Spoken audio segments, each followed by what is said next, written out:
Hey guys, we're back on the stand today at 3 o'clock this afternoon. Tried to hang another stand and just don't have a tree in this area, but I was picked off by the freak. I hit the cam of my bow on my buckle, and it just caused a tink, caused him to look up, and boy, he just saw me and took off. Fortunately, he came back through this area that night, so he wasn't too terribly spooked. And he was here this morning, about 3 o'clock in the morning, and I figured he'd be passing back through again after leaving the food plot, but I was afraid that it would be before legal shooting light, so I decided not to hunt. I just didn't want to spook him this morning, and that was a good plan, because he showed up before legal shooting light and left like 5 minutes before, or about 10 minutes before legal shooting light. So my hope is tonight he'll be passing back through to the food plots. And just to kind of get his attention, I've got some different stuff to try to get his attention. But I'm going to go ahead and get ready for this hunt. We're real close to a bedding area. That's why I'm trying to be pretty quiet. It's going to be a good hunt tonight.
Hey guys, Michael Moon here. I couldn't say anything on Stan because I just wanted to get out of there, but I shot the freak tonight.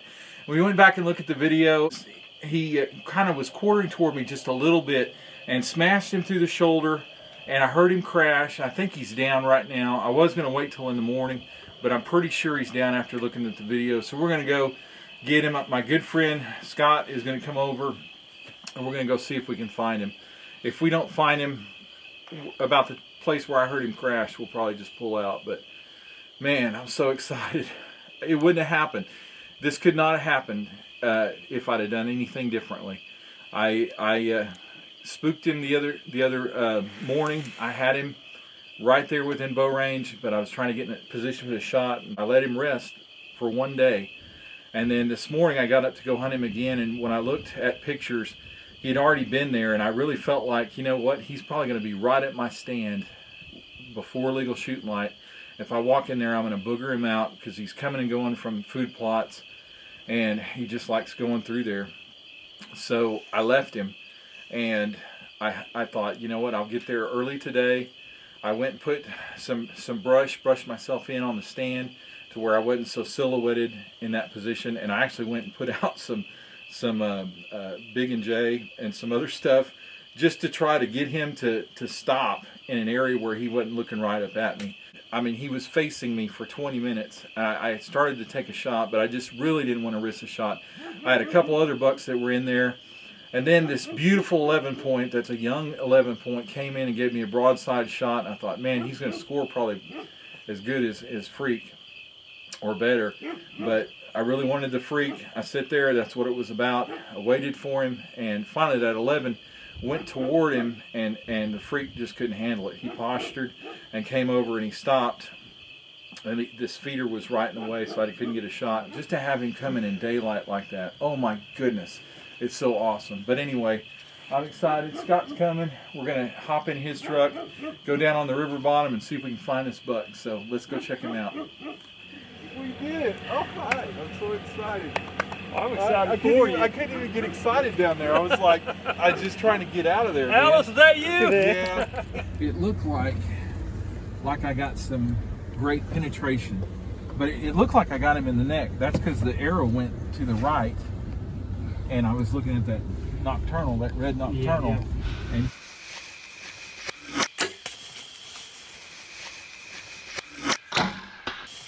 so he was standing right there, and I'm up here, and I had no shot. And started walking this way because those two, and I think he got to right here, and I shot him right here.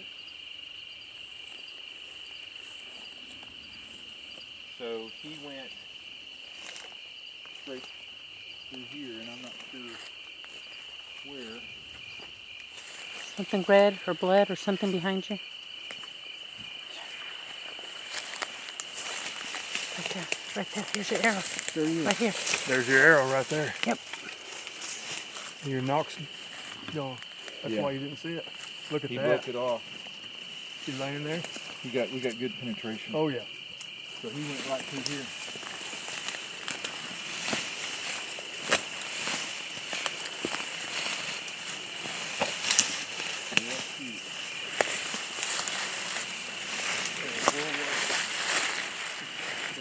This is the worst night right here.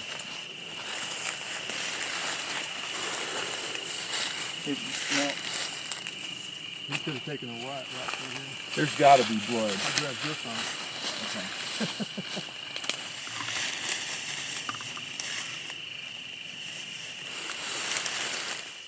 I gotta find blood, because there's a chance that crash that I heard was just him running into those bushes and then getting free.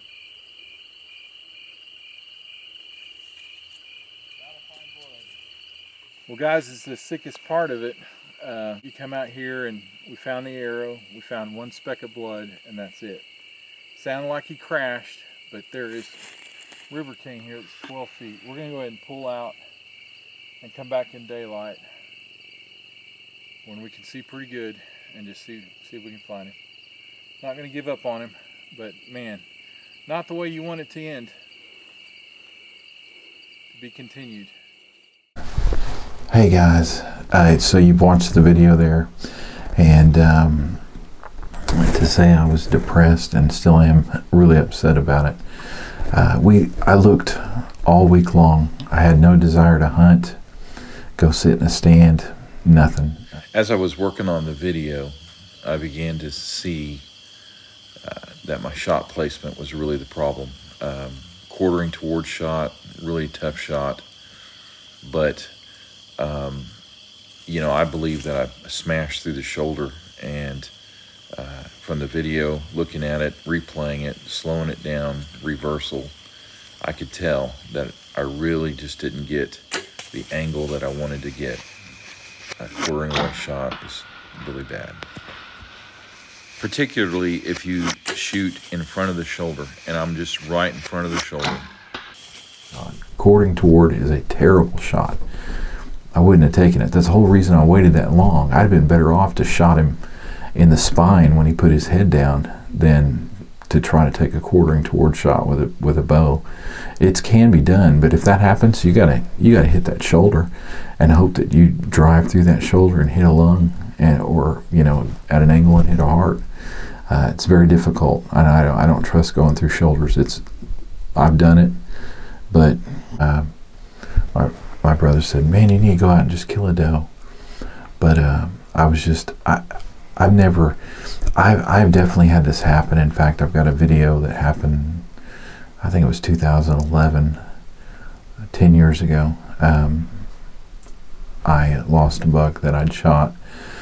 No buck has ever compared to the way I feel about this deer, because we've just been following him and protecting him. I've avoided sitting in a particular stand for as much as 2 years just because I didn't want to spook him, and give him some sanctuary and chance to survive and do well.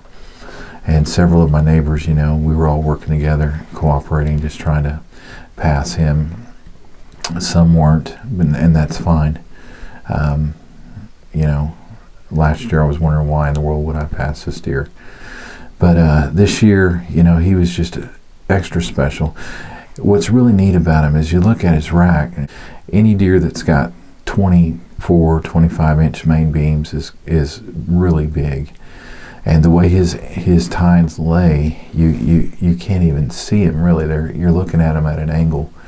They're not real long. The longest one's probably 9 inches, but when you add it all together and all the non-typical points, I believe he's 15 points. It's hard to tell because it's hard to see some points if they're actually an inch or not. But it's not about the score. It's about this wonderful animal that you've worked so hard, put so many resources into, put so much time into.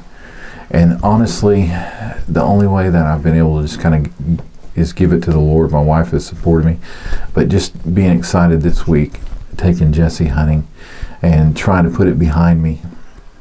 And right now, I don't have a desire to kill another deer this year. That's how I feel.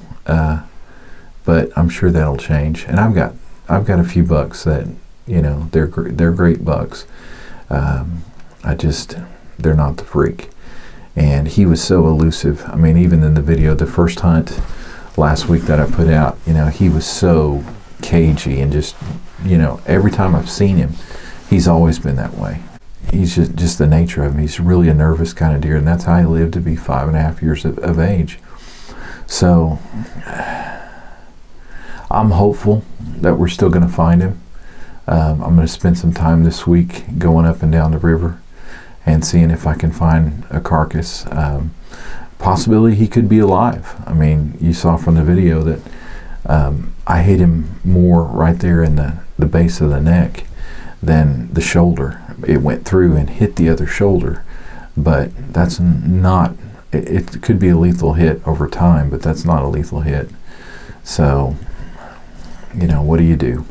Anyway, I want to thank you for watching the video today. Appreciate everybody that supports the channel, and I hope you make it a great day and enjoy the outdoors with a young person. Take them out, pass this thing on, and encourage other people. Let's encourage people. I'm sorry I'm not my usual chipper self. I'm really down right now about this whole thing, but we're going to bounce back. And if Jesse kills a buck tonight, I guarantee you it'll make it a lot easier. So anyway, make it a great day. Enjoy the outdoors, and may God bless you.